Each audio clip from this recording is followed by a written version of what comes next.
cherry blossom season. Have you checked out all the beautiful cherry blossoms around the city, or have you been worried about all the tourists around?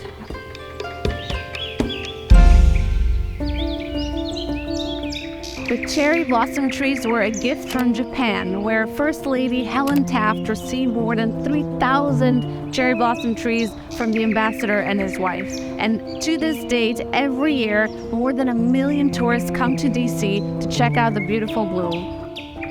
Cherry blossom season is a season of spring and joy and happiness, but we should not forget the dark and complex history that the United States has with Japanese immigration. Japanese immigration history goes back to when Japan reopened to the world after Admiral Perry from the United States sailed into Tokyo Harbor.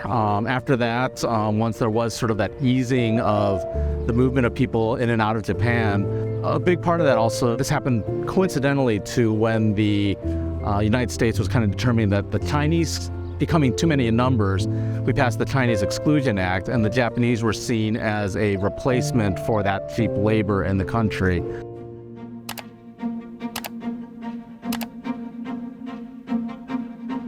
Japanese immigrants have been coming to the United States since the 1860s, but they have a long history of discrimination against them. At the height of America's era of exclusion, the U.S. enacted laws that severely limited Japanese rights and imposed strict restrictions on Japanese immigration to the United States. In 1942, hostilities against Japanese Americans reached a peak.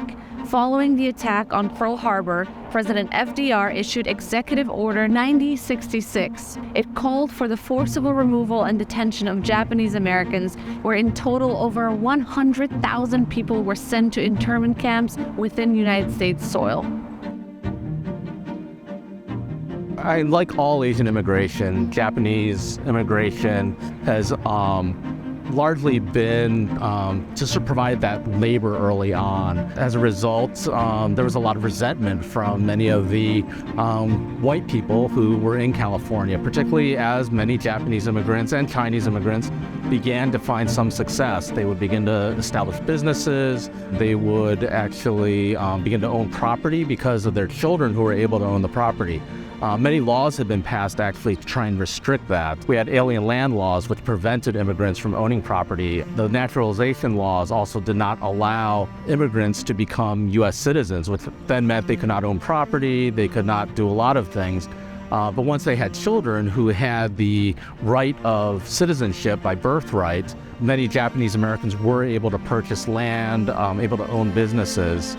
Then what happened was World War II came along, and many people saw this as an opportunity to perhaps take away what many of those Japanese families had achieved. And the incarceration became a possibility because of the hostilities with Japan. But as we know, there was no security threat from the Japanese Americans, that the FBI, our own Defense Department, had concluded that there was no real security threat, and yet they still put 120,000 Japanese Americans into concentration camps around very rural areas of the western part of the country, but outside of a 125-mile, 150-mile exclusion zone on the West Coast. A lot of this was because of racism that existed long before World War II even happened. Aside from never forgetting the dark and complex history of Japanese immigration into the United States, we should also remember and celebrate the countless contribution of Japanese Americans to American society, whether it's in sports, in culture, in food, or science. It's a beautiful way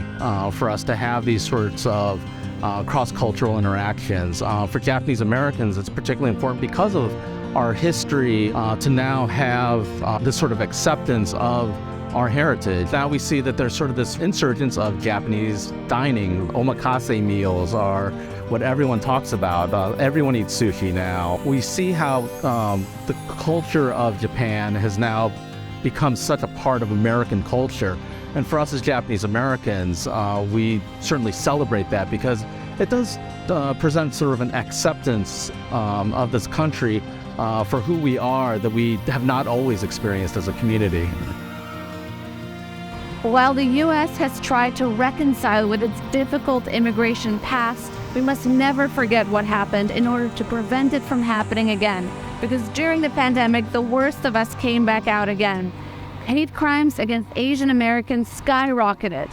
So let's remember our past to prevent it from happening in the future. To learn more about this, as well as many other immigrant-related topics, follow us on social media at Immigrant Food. Sign up for our newsletter, where each week we send you 5 ways that you can make a difference. And join us inside the restaurants to stay #United at the table. See you guys next month for a different issue.